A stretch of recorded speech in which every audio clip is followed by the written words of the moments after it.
Pernah nggak sih kamu kepikiran, kenapa hampir semua nabi yang kita kenal justru diutus di Timur Tengah? Apakah itu kebetulan? Atau memang ada alasan besar yang jarang dibahas?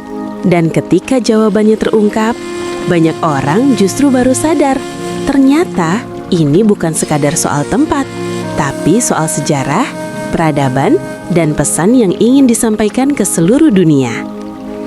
Assalamualaikum warahmatullahi wabarakatuh.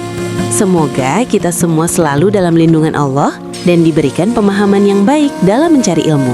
Sebelum lanjut, buat kamu yang suka konten sejarah Islam, kisah Nabi, dan wawasan religi yang membuka pikiran, jangan lupa dukung channel ini dengan subscribe, like, dan share ya. Dukungan kamu itu bikin channel ini terus semangat menghadirkan konten bermanfaat. Pernah nggak kamu berhenti sejenak, lalu bertanya dalam hati, kenapa hampir semua nabi yang kita kenal diutus di wilayah Timur Tengah? Dari Nabi Ibrahim, Nabi Musa, Nabi Isa, sampai Nabi Muhammad SAW, semuanya memiliki jejak kuat di kawasan itu.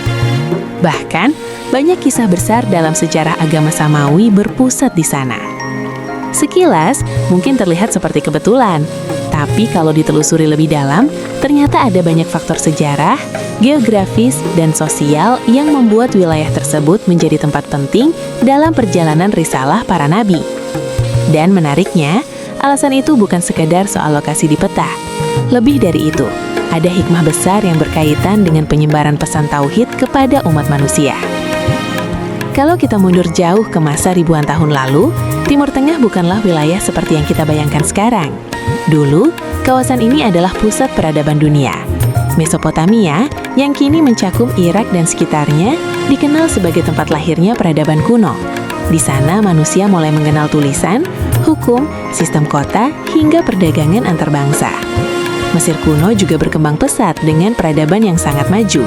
Piramida, sistem pemerintahan, serta tradisi keilmuan menjadikan wilayah itu pusat perhatian dunia saat itu. Begitu juga kawasan Syam yang meliputi Palestina, Syuriah, Yordania, dan Lebanon sekarang, daerah strategis yang menjadi jalur pertemuan berbagai budaya. Artinya, wilayah Timur Tengah sejak dulu adalah titik temu manusia dari berbagai latar belakang. Pedagang, ilmuwan, musafir, bahkan pasukan kerajaan sering melintasi daerah tersebut. Informasi yang muncul di sana bisa menyebar lebih cepat dibanding wilayah yang lebih terpencil. Dari sisi dakwah, kondisi seperti ini tentu sangat strategis. Ketika seorang nabi diutus di pusat interaksi manusia, pesan yang dibawanya memiliki peluang lebih besar untuk diketahui banyak orang. Namun tentu saja, hikmah pengutusan nabi tidak hanya bisa dijelaskan dengan logika manusia semata. Dalam keyakinan umat Islam, Allah memilih tempat dan waktu pengutusan nabi berdasarkan ilmu dan kebijaksanaannya yang sempurna. Manusia boleh berusaha memahami, tapi tetap ada sisi ilahi yang melampaui penjelasan rasional. Selain faktor geografis, ada juga faktor sejarah keturunan para nabi. Banyak nabi berasal dari garis keturunan Nabi Ibrahim AS. Beliau dikenal sebagai bapak para nabi karena dari keturunannya lahir nabi-nabi besar. Nabi Ibrahim pernah menetap di beberapa wilayah Timur Tengah, termasuk Palestina dan Mekah. Dari keturunan putranya, Nabi Ishak, lahir nabi-nabi Bani Israel seperti Nabi Yakub, Nabi Yusuf, Nabi Musa, Nabi Daud, hingga Nabi Isa. Sedangkan dari garis Nabi Ismail, putra Nabi Ibrahim yang tinggal di Mekah, akhirnya lahir Nabi Muhammad SAW. Jadi, secara historis, wilayah Timur Tengah memang menjadi tempat berkembangnya keluarga besar kenabian. Ini membuat pengutusan nabi berikutnya sering masih dalam lingkup geografis yang tidak terlalu jauh. Tapi ada hal lain yang sering luput dari perhatian. Masyarakat di kawasan itu mengalami dinamika moral dan spiritual yang sangat kuat. Kadang mereka mencapai kemajuan peradaban, tapi di saat lain juga mengalami penyimpangan akidah, ketidakadilan sosial, atau konflik berkepanjangan. Dalam kondisi seperti itulah biasanya nabi diutus, bukan hanya untuk memperbaiki ibadah, tapi juga menata kehidupan sosial, hukum, dan akhlak masyarakat. Misalnya, Nabi Musa AS diutus ketika Bani Israel mengalami penindasan di Mesir. Nabi Isa AS hadir saat terjadi kekakuan spiritual dan penyimpangan ajaran. Dan Nabi Muhammad SAW diutus ketika masyarakat Arab berada dalam masa yang dikenal sebagai zaman jahiliyah, di mana praktik ketidakadilan, konflik suku dan penyembahan berhala sangat dominan. Artinya, Pengutusan Nabi sering berkaitan dengan kebutuhan umat pada masa tertentu. Namun, ada satu hal penting yang harus dipahami, bahwa meskipun Nabi diutus di Timur Tengah, ajaran mereka tidak pernah bersifat lokal semata. Pesan tauhid selalu bersifat universal. Islam misalnya sejak awal sudah membawa misi rahmatan lil alamin, rahmat bagi seluruh alam, bukan hanya satu bangsa. Bahkan dalam sejarah Islam, setelah wafatnya Nabi Muhammad, ajaran Islam dengan cepat menyebar keluar Jazirah Arab. Dalam beberapa dekade saja, dakwah sudah mencapai Afrika Utara, Persia, Asia Tengah, hingga sebagian Eropa. Ini menunjukkan bahwa lokasi awal pengutusan Nabi hanyalah titik awal, bukan batas penyebaran risalah. Kalau dipikirkan lebih dalam, ada hikmah besar di sini. Allah menempatkan wahyu di wilayah yang saat itu menjadi pusat interaksi manusia agar pesan tersebut lebih mudah tersebar. Dari satu titik, cahaya ajaran bisa menjangkau banyak tempat. Dan faktanya, hari ini ajaran para nabi telah dikenal di hampir seluruh dunia. Bahkan orang yang tinggal jauh dari Timur Tengah tetap bisa mempelajari kisah dan ajaran mereka. Pertanyaan kenapa nabi banyak di Timur Tengah akhirnya bukan lagi soal keistimewaan wilayah tertentu, tapi lebih kepada strategi penyebaran pesan ilahi. Bahwa dari pusat peradaban, risalah bisa menyebar luas. Bahwa dari satu keluarga kenabian, lahir banyak pembawa kebenaran. Dan bahwa dari sejarah panjang itu, manusia diajak memahami satu pesan yang sama, yaitu menyembah Allah, berbuat baik, dan menjaga keadilan. Kalau kita melihat peta dunia kuno, wilayah Timur Tengah bisa dibilang seperti simpul besar yang menghubungkan berbagai benua. Asia, Afrika, dan Eropa bertemu di kawasan ini. Jalur perdagangan kuno melintasi padang pasir Arab, lembah sungai Efrat dan Tigris, hingga pesisir Laut Tengah. Para pedagang membawa rempah, kain, logam mulia, dan berbagai komoditas penting. Tapi bukan hanya barang yang berpindah. Ide, budaya, bahasa, bahkan keyakinan juga ikut menyebar. Dalam kondisi seperti itu, masyarakat Timur Tengah menjadi sangat dinamis. Mereka cepat mengenal hal baru, tapi juga rentan mengalami perubahan moral. Kadang muncul kemajuan besar, tapi sering pula diikuti penyimpangan spiritual. Sejarah mencatat di wilayah ini pernah berdiri kerajaan-kerajaan besar dengan kekuasaan luas. Ada Babilonia, Persia, Mesir kuno, hingga kekuatan Romawi yang sempat menguasai sebagian kawasan. Masing-masing membawa pengaruh politik, budaya, dan kepercayaan yang berbeda. Namun di balik kemajuan itu, sering muncul ketimpangan sosial, penindasan terhadap kelompok lemah, penyembahan berhala, serta konflik antar suku atau bangsa menjadi bagian dari realitas waktu itu. Dalam perspektif keagamaan, kondisi seperti inilah yang sering menjadi latar belakang pengutusan Nabi. Bukan sekedar untuk memperbaiki ibadah individu, tapi juga untuk menata kehidupan masyarakat secara keseluruhan. Contohnya bisa dilihat pada kisah Nabi Musa AS. Beliau diutus di tengah kekuasaan Fir'aun yang sangat kuat. Selain mengajak manusia menyembah Allah, misi Nabi Musa juga berkaitan dengan pembebasan Bani Israel dari penindasan. Ini menunjukkan bahwa dakwah Nabi tidak terlepas dari konteks sosial zamannya. Begitu pula Nabi Ibrahim AS. Di masa beliau, praktik penyembahan berhala sangat dominan. Bahkan masyarakatnya membuat patung sendiri lalu menyembahnya. Nabi Ibrahim datang membawa pesan tauhid yang sederhana tapi sangat mendasar. Hanya Allah yang layak disembah. Respon masyarakat saat itu tidak selalu positif. Banyak nabi menghadapi penolakan, ejekan, bahkan ancaman. Ini menunjukkan bahwa wilayah pusat peradaban sekalipun tidak selalu identik dengan kedewasaan spiritual.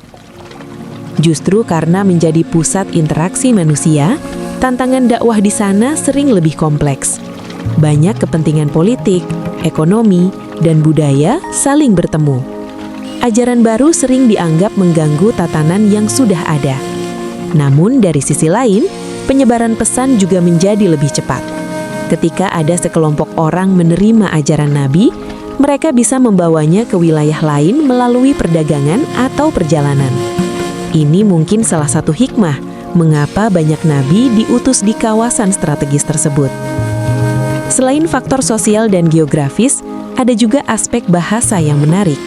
Bahasa-bahasa Semitik seperti Arab, Ibrani, dan Aram berkembang di wilayah Timur Tengah.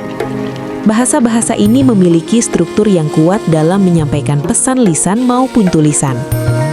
Wahyu yang diturunkan kepada para nabi menggunakan bahasa yang dipahami masyarakat setempat. Ini memudahkan penyampaian pesan secara langsung. Dari situ, ajaran kemudian diterjemahkan dan disebarkan ke berbagai bangsa. Kalau direnungkan, pola ini menunjukkan sesuatu yang konsisten. Risalah selalu disampaikan dengan cara yang paling memungkinkan untuk dipahami manusia pada masanya. Namun penting juga diingat, meskipun nabi banyak diutus di Timur Tengah, bukan berarti wilayah lain tidak mendapat perhatian ilahi. Dalam Islam diyakini bahwa setiap kaum pernah mendapat peringatan atau utusan, meskipun tidak semua kisahnya tercatat dalam sumber yang kita miliki sekarang. Al-Quran sendiri menyebut bahwa ada nabi-nabi yang tidak diceritakan kisahnya secara rinci. Ini memberi pemahaman bahwa sejarah kenabian sebenarnya lebih luas dari yang kita ketahui. Kembali ke Timur Tengah, ada satu hal menarik lagi, kondisi alamnya yang cukup keras. Gurun luas, sumber air terbatas, serta iklim ekstrim membentuk karakter masyarakatnya menjadi tangguh. Dalam kondisi seperti itu, solidaritas suku sangat kuat, tapi konflik juga mudah terjadi. Situasi keras sering membuat manusia lebih reflektif terhadap makna hidup. Banyak ulama berpendapat bahwa lingkungan seperti ini bisa mendorong pencarian spiritual yang lebih mendalam. Tidak heran jika beberapa nabi dikenal sering berkhalwat atau menyendiri sebelum menerima wahyu. Nabi Muhammad SAW misalnya sering beruzlah di Gua Hira sebelum turunnya wahyu pertama. Tradisi kontemplasi ini juga dikenal pada nabi-nabi sebelumnya.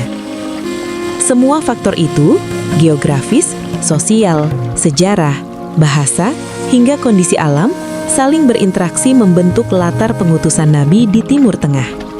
Namun pada akhirnya, inti risalah tetap sama.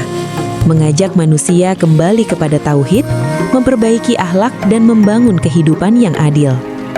Dan jika kita melihat dunia sekarang, pesan itu tetap relevan.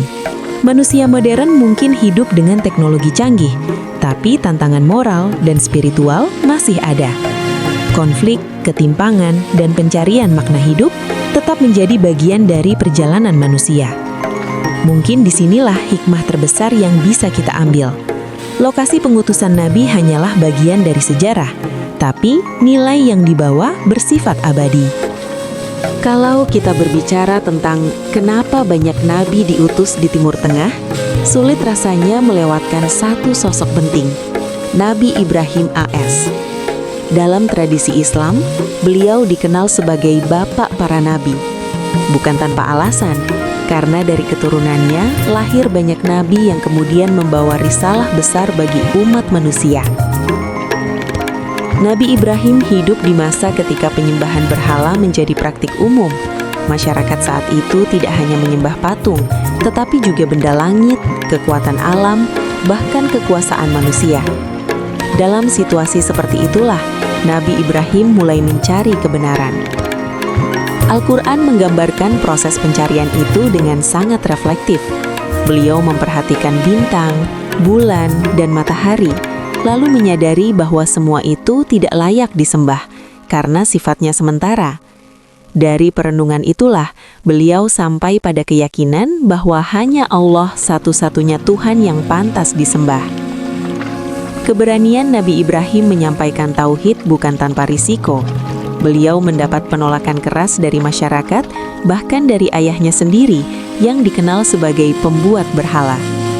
Konflik itu menunjukkan bahwa perubahan keyakinan seringkali menghadapi tantangan sosial yang besar. Namun di balik ujian tersebut, ada hikmah panjang yang kemudian berpengaruh pada sejarah kenabian. Salah satu peristiwa penting adalah hijrah Nabi Ibrahim dari tanah kelahirannya menuju wilayah Syam dan sekitarnya. Hijrah ini bukan sekedar perpindahan tempat tinggal, tetapi bagian dari perjalanan dakwah. Di wilayah inilah kemudian berkembang komunitas yang mengenal ajaran tauhid. Tak lama setelah itu, perjalanan Nabi Ibrahim berlanjut hingga ke Mekah bersama putranya, Nabi Ismail AS. Di tempat yang saat itu masih berupa lembah tandus, beliau meninggalkan keluarganya atas perintah Allah. Dari peristiwa inilah, sejarah Mekah sebagai pusat spiritual umat Islam bermula. Nabi Ibrahim dan Nabi Ismail kemudian membangun Ka'bah sebagai tempat ibadah kepada Allah. Ka'bah bukan hanya bangunan fisik, tetapi simbol tauhid yang menghubungkan manusia dari berbagai penjuru dunia. Dari garis keturunan Nabi Ismail inilah akhirnya lahir Nabi Muhammad SAW, penutup para nabi. Sementara dari garis putra lainnya, Nabi Ishak AS, lahir nabi-nabi Bani Israel seperti Nabi Yakub, Nabi Yusuf, Nabi Musa, Nabi Daud, hingga Nabi Isa. Kalau diperhatikan lebih jauh, sebagian besar keturunan itu tetap berada di wilayah Timur Tengah atau sekitarnya.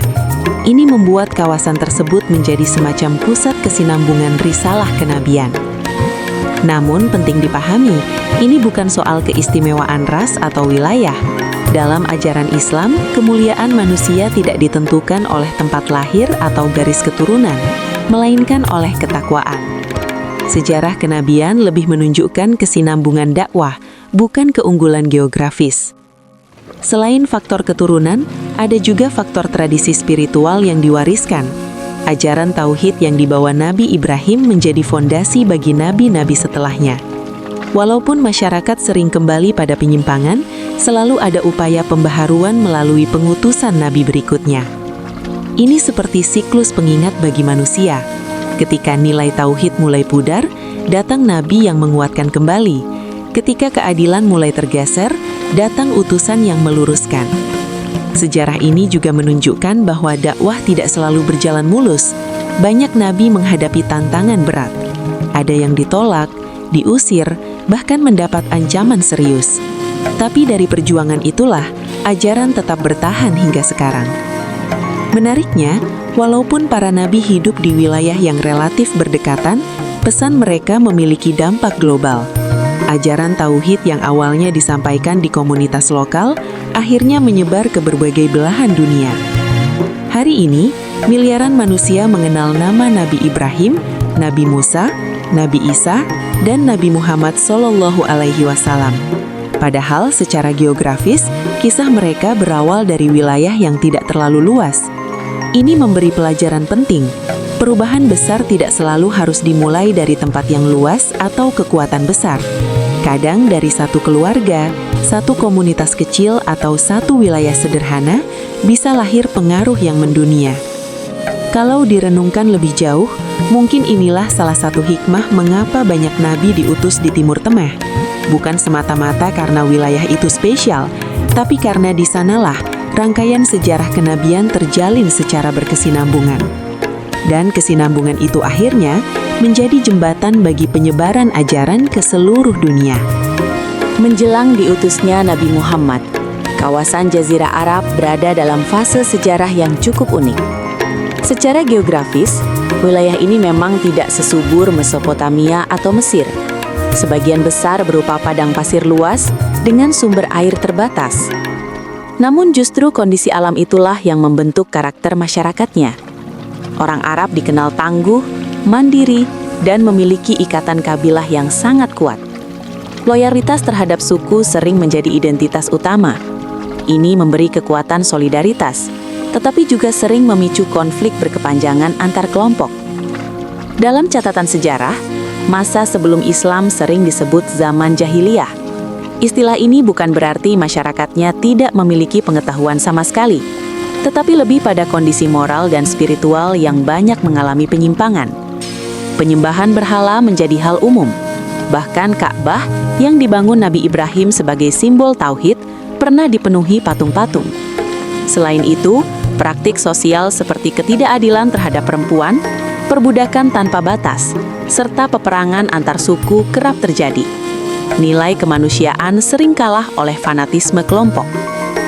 Namun menariknya, Di tengah kondisi tersebut, Mekah justru menjadi pusat perdagangan penting. Letaknya strategis sebagai jalur antara Yaman di selatan dan Syam di utara. Para pedagang dari berbagai wilayah singgah di sana, membawa barang sekaligus informasi. Artinya, walaupun tampak terpencil, Jazirah Arab sebenarnya terhubung dengan peradaban besar di sekitarnya. Ada pengaruh Persia, Romawi, hingga tradisi keagamaan Yahudi dan Nasrani yang sudah lebih dulu berkembang di wilayah sekitar. Dalam situasi seperti itulah Nabi Muhammad lahir. Beliau tumbuh sebagai bagian dari masyarakat Arab, memahami budaya mereka, bahasa mereka, serta dinamika sosial yang ada. Ini menjadi salah satu faktor penting dalam efektivitas dakwah beliau nanti. Ketika wahyu pertama turun di Gua Hira, pesan yang dibawa Nabi Muhammad tidak langsung berbentuk aturan sosial yang kompleks. Wahyu awal justru menekankan tauhid, kesadaran akan Tuhan, dan pentingnya membaca serta memahami ilmu. Ini menunjukkan pendekatan bertahap dalam dakwah. Perubahan besar dimulai dari perubahan keyakinan dan pola pikir. Awalnya dakwah dilakukan secara terbatas. Penolakan muncul dari berbagai pihak, terutama mereka yang merasa kepentingan ekonomi dan sosialnya terganggu. Kaum Quraisy misalnya, khawatir ajaran tauhid akan mengubah tradisi yang selama ini menopang aktivitas perdagangan mereka. Tekanan terhadap Nabi Muhammad dan para pengikutnya pun semakin kuat. Ada yang mengalami intimidasi, boikot sosial, bahkan kekerasan fisik. Namun dalam situasi sulit itu, dakwah tetap berjalan. Peristiwa hijrah ke Madinah menjadi titik balik penting. Di sana, Nabi Muhammad tidak hanya berperan sebagai pemimpin spiritual, tetapi juga pemimpin masyarakat. Beliau menata hubungan antar kelompok, menyusun aturan sosial, serta membangun komunitas yang lebih adil. Dari Madinah inilah, risalah Islam mulai menyebar lebih luas. Hubungan diplomatik, perjalanan dakwah, serta interaksi perdagangan menjadi sarana penyebaran ajaran. Dalam waktu yang relatif singkat, sebagian besar Jazirah Arab menerima Islam. Setelah wafatnya Nabi Muhammad SAW, penyebaran ajaran berlanjut keluar wilayah Arab melalui dakwah, perdagangan, dan interaksi budaya. Kalau kita melihat rangkaian sejarah ini, ada pola yang menarik. Timur Tengah, khususnya Jazirah Arab, menjadi tempat penutup kenabian bukan tanpa alasan. Wilayah ini berada di persimpangan peradaban, memiliki bahasa yang kuat untuk tradisi lisan, serta jaringan perdagangan yang luas. Faktor-faktor tersebut membuat pesan Islam lebih mudah dikenal berbagai bangsa. Dari satu wilayah yang tampak sederhana, risalah akhirnya menjangkau Afrika, Asia, hingga Eropa. Namun penting dipahami, inti ajaran tidak pernah dibatasi oleh wilayah. Islam sejak awal membawa pesan universal. Nabi Muhammad SAW sendiri disebut sebagai rahmat bagi seluruh alam, bukan hanya untuk satu bangsa. Disinilah kita mulai melihat gambaran utuh. Pengutusan Nabi di Timur Tengah bukan sekedar geografis, tetapi bagian dari rangkaian sejarah panjang yang saling terhubung. Dari Nabi Ibrahim yang meletakkan fondasi tauhid, nabi-nabi Bani Israel yang melanjutkan dakwah, hingga Nabi Muhammad sebagai penutup risalah. Semuanya membentuk jalur sejarah yang akhirnya membawa pesan ke seluruh dunia. Dan mungkin disitulah hikmah terbesarnya. Wahyu ditempatkan di titik strategis agar manusia dari berbagai penjuru bisa mengenalnya. Menjelang diutusnya Nabi Muhammad SAW, kawasan Jazirah Arab berada dalam fase sejarah yang cukup unik. Secara geografis, wilayah ini memang tidak sesubur Mesopotamia atau Mesir. Sebagian besar berupa padang pasir luas dengan sumber air terbatas. Namun, justru kondisi alam itulah yang membentuk karakter masyarakatnya. Orang Arab dikenal tangguh, mandiri, dan memiliki ikatan kabilah yang sangat kuat. Loyalitas terhadap suku sering menjadi identitas utama. Ini memberi kekuatan solidaritas, tetapi juga sering memicu konflik berkepanjangan antar kelompok. Dalam catatan sejarah, masa sebelum Islam sering disebut zaman jahiliyah. Istilah ini bukan berarti masyarakatnya tidak memiliki pengetahuan sama sekali, tetapi lebih pada kondisi moral dan spiritual yang banyak mengalami penyimpangan. Penyembahan berhala menjadi hal umum. Bahkan Ka'bah yang dibangun Nabi Ibrahim sebagai simbol tauhid pernah dipenuhi patung-patung. Selain itu, praktik sosial seperti ketidakadilan terhadap perempuan, perbudakan tanpa batas, serta peperangan antar suku kerap terjadi. Nilai kemanusiaan sering kalah oleh fanatisme kelompok. Namun menariknya, di tengah kondisi tersebut, Mekah justru menjadi pusat perdagangan penting. Letaknya strategis sebagai jalur antara Yaman di selatan dan Syam di utara. Para pedagang dari berbagai wilayah singgah di sana, membawa barang sekaligus informasi. Artinya, walaupun tampak terpencil, Jazirah Arab sebenarnya terhubung dengan peradaban besar di sekitarnya. Ada pengaruh Persia, Romawi, hingga tradisi keagamaan Yahudi dan Nasrani yang sudah lebih dulu berkembang di wilayah sekitar. Dalam situasi seperti itulah Nabi Muhammad lahir. Beliau tumbuh sebagai bagian dari masyarakat Arab, memahami budaya mereka, bahasa mereka, serta dinamika sosial yang ada. Ini menjadi salah satu faktor penting dalam efektivitas dakwah beliau nanti. Ketika wahyu pertama turun di Gua Hira, pesan yang dibawa Nabi Muhammad tidak langsung berbentuk aturan sosial yang kompleks. Wahyu awal justru menekankan tauhid, kesadaran akan Tuhan dan pentingnya membaca serta memahami ilmu. Ini menunjukkan pendekatan bertahap dalam dakwah. Perubahan besar dimulai dari perubahan keyakinan dan pola pikir. Awalnya dakwah dilakukan secara terbatas. Penolakan muncul dari berbagai pihak, terutama mereka yang merasa kepentingan ekonomi dan sosialnya terganggu. Kaum Quraisy misalnya, khawatir ajaran tauhid akan mengubah tradisi yang selama ini menopang aktivitas perdagangan mereka. Tekanan terhadap Nabi Muhammad dan para pengikutnya pun semakin kuat. Ada yang mengalami intimidasi, boikot sosial, bahkan kekerasan fisik. Namun, dalam situasi sulit itu, dakwah tetap berjalan. Menelusuri perjalanan panjang sejarah kenabian, mulai dari Nabi Ibrahim AS, berlanjut ke nabi-nabi Bani Israel hingga Nabi Muhammad SAW sebagai penutup para nabi, kita mulai melihat satu benang merah yang cukup jelas. Bahwa pengutusan Nabi di Timur Tengah bukan sekedar kebetulan geografis, tetapi bagian dari rencana besar dalam penyebaran pesan tauhid kepada umat manusia. Wilayah itu sejak dahulu memang menjadi pusat pertemuan berbagai bangsa. Jalur perdagangan, peradaban kuno, serta interaksi budaya menjadikan Timur Tengah sebagai tempat strategis untuk menyampaikan pesan yang ingin menjangkau banyak manusia. Dari satu wilayah, risalah bisa menyebar ke berbagai arah. Namun kalau dipikir lebih dalam lagi, hikmahnya tidak berhenti pada faktor lokasi saja. Yang jauh lebih penting adalah pesan yang dibawa para nabi selalu bersifat universal. Tauhid, keadilan, kepedulian sosial, serta akhlak mulia bukan nilai yang hanya relevan untuk satu bangsa atau satu zaman. Nilai-nilai itu terus dibutuhkan manusia, bahkan hingga sekarang. Sejarah kenabian juga mengajarkan bahwa perubahan besar sering dimulai dari kondisi yang tidak ideal. Banyak nabi diutus ketika masyarakat mengalami krisis moral, konflik sosial, atau penyimpangan keyakinan. Artinya, harapan selalu ada, bahkan di tengah situasi sulit sekalipun. Ini memberi pelajaran penting bagi kita hari ini.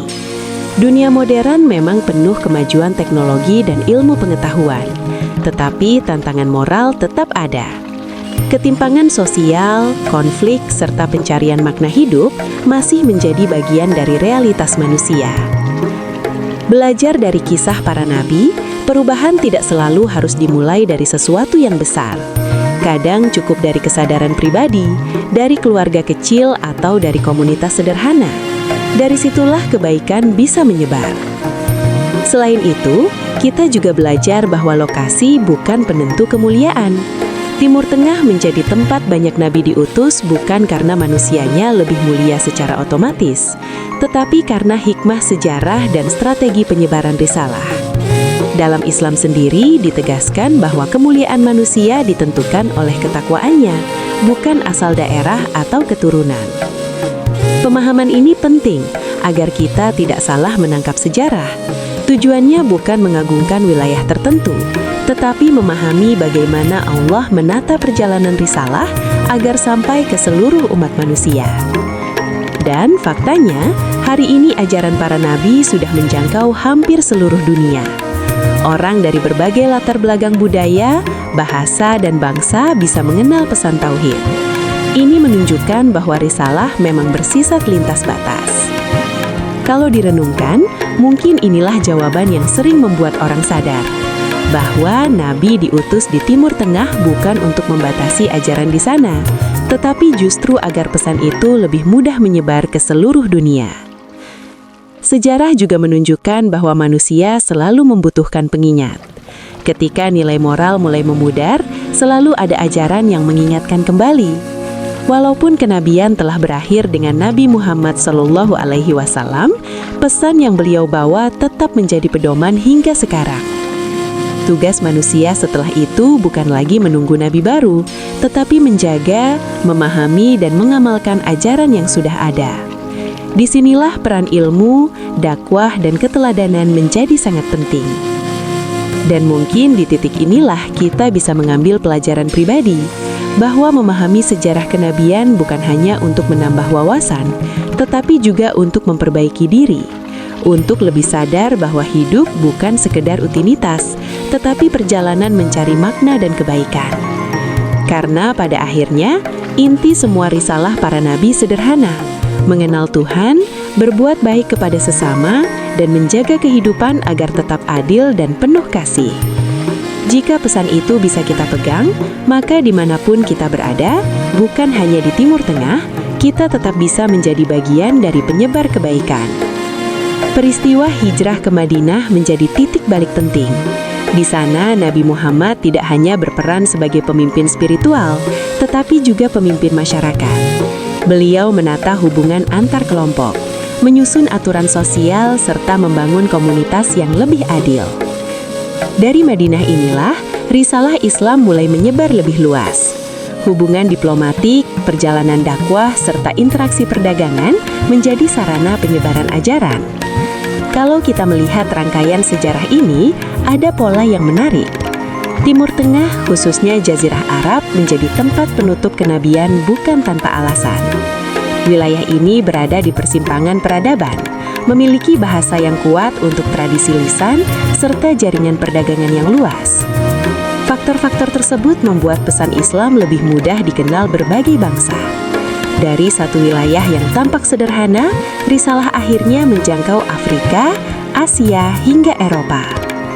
Namun penting dipahami, inti ajaran tidak pernah dibatasi oleh wilayah. Islam sejak awal membawa pesan universal. Nabi Muhammad sendiri disebut sebagai rahmat bagi seluruh alam, bukan hanya untuk satu bangsa. Disinilah kita mulai melihat gambaran utuh. Pengutusan Nabi di Timur Tengah bukan sekedar kebetulan geografis, tetapi bagian dari rangkaian sejarah panjang yang saling terhubung. Dari Nabi Ibrahim yang meletakkan fondasi tauhid, nabi-nabi Bani Israel yang melanjutkan dakwah, hingga Nabi Muhammad sebagai penutup risalah, semuanya membentuk jalur sejarah yang akhirnya membawa pesan ke seluruh dunia. Dan mungkin disitulah hikmah terbesarnya. Wahyu ditempatkan di titik strategis agar manusia dari berbagai penjuru bisa mengenalnya. Terima kasih sudah menyimak sampai akhir. Semoga pembahasan tadi bisa menambah wawasan, memperkuat iman, dan memberi kita pelajaran berharga dalam menjalani hidup. Kalau kamu merasa konten seperti ini bermanfaat, jangan lupa dukung channel ini dengan subscribe, like, dan share ke teman-teman kamu ya. Insya Allah kita akan terus hadirkan konten inspiratif lainnya. Sampai jumpa di video berikutnya. Wassalamualaikum warahmatullahi wabarakatuh.